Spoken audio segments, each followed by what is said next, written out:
হেই বন্ধুসকল, আজিকালি সকলোকে এটা ভাল চাকৰি লাগে, যিটো চাকৰিত বেছি দৰমহা আৰু তেওঁলোকে কষ্ট কম কৰিবলগীয়া হয়।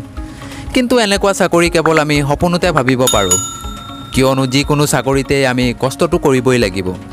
বন্ধুসকল, আজিৰ ভিডিঅ'ত মই আপোনালোকক বিশ্বৰ কেইটামান অদ্ভুত চাকৰি দেখুৱাম, যিকেইটা চাকৰি কৰি আপোনালোকে মজাও পাব, লগতে ভাল দৰমহাও পাব। কিন্তু সেই চাকৰিকেইটা অলপমান আচৰিত ধৰণৰ, ইয়াৰ উপৰিও অলপ আজবো। তেন্তে বলক কোন এইকেইটা চাকৰি জানো আহক। বন্ধুসকল, মই প্ৰশান্ত আৰু আপোনালোকে চাই আছে ৰহস্য খবৰ ইউটিউব চেনেল। আৰু মোৰ লগত যদি কথা পাতিব বিচাৰে তেন্তে ইনষ্টাগ্ৰামত ফ'ল' কৰি ল'ব, লিংক আছে ডেছক্ৰিপশ্যনত। Number 10, panda keeper. পাণ্ডাটো আমাৰ ভাৰতবৰ্ষত নাই। এই কামটো কৰিবলৈ আপোনালোকে বিদেশত যাব লাগিব। আচলতে পাণ্ডাবোৰক আপোনালোকে নিশ্চয় দেখা পাইছে, কিন্তু কৈ দিওঁ যে পাণ্ডাবোৰক নিজৰ পোৱালিবোৰৰ লালন পালন কৰিব নোৱাৰে, আৰু সেইবাবে মানুহৰ দৰকাৰ হয়। আচলতে আপোনালোকে এই পাণ্ডা কিপাৰৰ কামটোত এই পাণ্ডাবোৰৰ পোৱালিবোৰক চোৱা চিতা কৰিব লাগে, কিন্তু এই কামটোৰ বাবে আপোনালোকে ভাল দৰমহাও পাব। লগতে কৈ দিওঁ যে এই কামটোত আপোনালোকে পাণ্ডা কাষ্টোম মানে পাণ্ডাৰ ড্ৰেছ পিন্ধি সোমাব লাগিব। ইয়াৰ উপৰিও সেই পাণ্ডাৰ দৰে আচৰণ কৰিব লাগিব, নহ'লে পোৱালিবোৰে আপোনাক অলপ অদ্ভুত বুলি ভাবিব। লগতে সেই পাণ্ডা পোৱালিবোৰৰ লগত এনেকৈ থাকিব লাগিব যেন আপুনি সেই পোৱালিবোৰৰ মাত। এই কামটোত কষ্ট নাই, কিন্তু এই কামটো কৰিবলৈ হ'লে আপোনাৰ অলপ এক্সপিৰিয়েঞ্চ থাকিব লাগিব। অৰ্থাৎ আপোনালোকে প্ৰথমে প্ৰেক্টিচ কৰিব লাগিব, ইয়াৰ পিছতে আপোনালোকে এই কামটো কৰিবলৈ সাজু হ'ব। Number 9, island cracker. বন্ধুসকল, আপোনালোকে ভাবকচোন, আপোনাক এখন দ্বীপ দিয়া হৈছে, যিখন দ্বীপত আপোনাৰ পৰিয়ালবৰ্গৰ লগত সেই দ্বীপখন চোৱা চিতা কৰিব লাগে। আপোনাক এখন দ্বীপ দিয়া হৈছে, সেই দ্বীপখনৰ সকলোবোৰ বস্তু আপোনাক চোৱা চিতা কৰিব লাগে। বন্ধুসকল, আমাৰ বিশ্বখনত এনে বহুত ধনী ব্যক্তি আছে, যিসকলে কিছুমান দ্বীপ কিনি থয় আৰু সেই দ্বীপসমূহত থাকিবলৈ কোনো নাথাকে। সেইবাবে এই দ্বীপসমূহক চোৱা চিতা কৰিবলৈ তেওঁলোকে কিছু লোকক নিয়োজিত কৰে, আৰু সেই দ্বীপসমূহত তেওঁলোকে গৈ থাকেও, আৰু সকলোবোৰ বস্তুৱে তেওঁলোকে তাত পায়।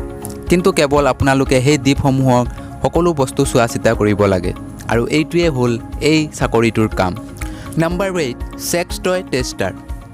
হয় বন্ধুসকল, এই কামটো বেয়া হ'লেও আপোনালোকে জানিবলগীয়া, কিয়নো আমাৰ এই বিশ্বখনত বহুতো ফেক্টৰীত ছেক্স টয়সমূহ বনোৱা হয়। যিসমূহ টয়ছ ভালদৰে কাম কৰি আছেনে নাই সেইসমূহ পৰীক্ষা কৰিবলৈ বহুতো লোকক চাকৰি দিয়া হয়। তেওঁলোকে এই টয়ছসমূহ ইউজ কৰে, মানে ব্যৱহাৰ কৰে, এই টয়ছসমূহ ভালদৰে কাম কৰি আছেনে নাই। তেওঁ কেৱল সেই বস্তুটোৱে ক'ব লাগে, কিন্তু এই বস্তুটো যদি আপুনি সঠিককৈ ক'ব নোৱাৰে তেন্তে আপোনাক ভাল টকাও দিয়া নহ'ব।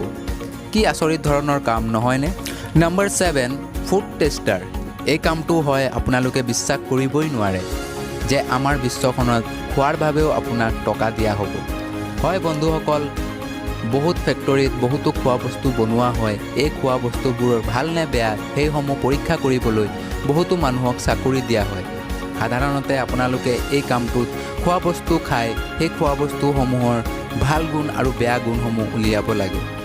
যদি আপুনি এই কামটো সঠিকভাৱে কৰিব পাৰিছে তেন্তে আপোনালোকে বছৰে ভাল ভাল টকাও পাই থাকিব। নম্বৰ 6, ভাড়াত বয়ফ্ৰেণ্ড। আপোনালোকে ভাবিব পাৰেনে ভাড়াত বয়ফ্ৰেণ্ড? তেনে কৈ দিওঁ যে এই কামটো পোনপ্ৰথমবাৰৰ বাবে জাপানত ওলাইছিল। আচলতে জাপানত অকলশৰীয়া ছোৱালীসমূহ লগ কৰিবলৈ ভাড়াত বয়ফ্ৰেণ্ড দিয়া হৈছিল। ছোৱালীজনীয়ে ভাড়াত বয়ফ্ৰেণ্ড ল'ব পাৰে, তাৰ বিনিময়ত সেই ছোৱালীজনীয়ে ল'ৰাজনক বহুত টকা দিব লাগিব। কিন্তু পিছলৈ এই কামটো বিশ্বৰ আন আন প্ৰান্ততো কৰা হ'ল, আৰু এনেকৈ বৰ্তমান সময়তো এই কামটো বহুতো লোকে কৰি আছে। যিসকল ছোৱালী অকলশৰীয়া অনুভৱ কৰে তেওঁলোকে ফোন কৰি ভাড়াত বয়ফ্ৰেণ্ড লয়, আৰু সেই বয়ফ্ৰেণ্ডজনে তেওঁলোকৰ লগত এসপ্তাহ, একদিন, দুদিন থাকিও টকা উপাৰ্জন কৰে, যিটো কাম অলপ আচৰিত আৰু অদ্ভুত ধৰণৰ। নম্বৰ 5, জলপৰী। আপোনালোকে জলপৰীৰ বিষয়ে শুনিছেনে? তেন্তে কৈ দিওঁ যে আমাৰ বিশ্বখনত জলপৰীৰ বাবেও কাম আছে। সাধাৰণতে আপোনাক জলপৰী হৈ আপোনাক এই কামটো কৰিব লাগিব। বহুতো এনে মিউজিয়াম আছে, যিসমূহ মিউজিয়ামত জলপৰীসমূহক দেখা পাব। এই কামটো আপোনালোকে সাধাৰণতে জলপৰীৰ ড্ৰেছ পিন্ধি কেৱল সাঁতুৰিব লাগিব, আৰু আপোনাক চাবলৈ বহুতো মানুহ আহিব, আৰু এইটোতে আপোনালোকে বহুত ভাল টকাও পাব। Number 4, line standard. বন্ধুসকল, আপোনালোকে নিশ্চয় জীৱনত এবাৰ হ'লেও কিবা কাৰণত লাইনত থিয় হৈছে। এই লাইনসমূহত থিয় হৈ আপোনাক কেনে লাগে? নিশ্চয় অসহ্য অনুভৱ হয় নহয়নে? বিদেশৰ লাইনত থিয় হ'বলৈও মানুহক টকা দিয়া হয়। অৰ্থাৎ আপোনাৰ ঠাইত বেলেগ এজন মানুহ লাইনত থিয় হ'ব, তাৰ বিনিময়ত আপুনি সেই ব্যক্তিজনক টকা দিব লাগিব। কিন্তু আপুনি যিদৰে কয় তেওঁ সেইদৰেই লাইনত থিয় হৈ থাকিব। Number 3, sleeper. আপোনালোকে ভাবিব পাৰেনে যে আপুনি শুই শুইও টকা পাই আছে? কেৱল আপুনি সপোনতে ভাবিব পাৰে। নিশ্চয় এইটো কাম ময়ো সপোনতে ভাবিম। কিন্তু আপোনালোকক টোপনিৰ বাবেও টকা পাই আছে। আচলতে চাইণ্টিষ্টসকলে এনে বহুতো ব্যক্তি ৰিচাৰ্চ কৰে যে যিসকল টোপনিত থাকে আৰু সেইবাবে তেওঁলোকক এনে ব্যক্তিক লাগে যিসকলে কেৱল টোপনি মাৰি থাকে। আৰু টোপনি মাৰি থাকোঁতেই তেওঁলোকে তেওঁলোকৰ ওপৰত কিছুমান পৰীক্ষা কৰে আৰু এনে ব্যক্তিসকলক বিজ্ঞানীসকলে বহুত টকা দিয়ে আৰু এনেকুৱা কাম বহুতো লোকে আজিও কৰি আছে। নম্বৰ 2, পুছাৰ। সাধাৰণতে এই কামটো আপোনালোকে জাপানত দেখিবলৈ পাব, কিয়নো জাপানত জনসংখ্যাও বেছি। যেতিয়া সকলো ব্যক্তি চাকৰিলৈ যায় তেতিয়া মেট্ৰ'সমূহ ফুল হৈ যায়, কিন্তু মেট্ৰ'সমূহত মানুহ সোমাব নোৱাৰে।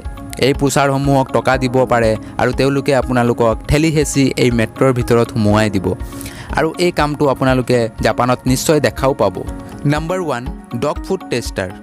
সাধাৰণতে যিদৰে মানুহৰ খোৱা বস্তুসমূহ টেষ্ট কৰা হয়, ঠিক সেইদৰে কুকুৰৰ খাদ্যসমূহ টেষ্ট কৰিবলৈ মানুহ ৰখা হয়, যাতে তেওঁলোকে ক'ব পাৰে যে এই খোৱা বস্তুসমূহত কি কি বেয়া গুণ আছে আৰু ইয়াৰ বিনিময়ত আপোনাক ভাল টকাও দিয়া হয়।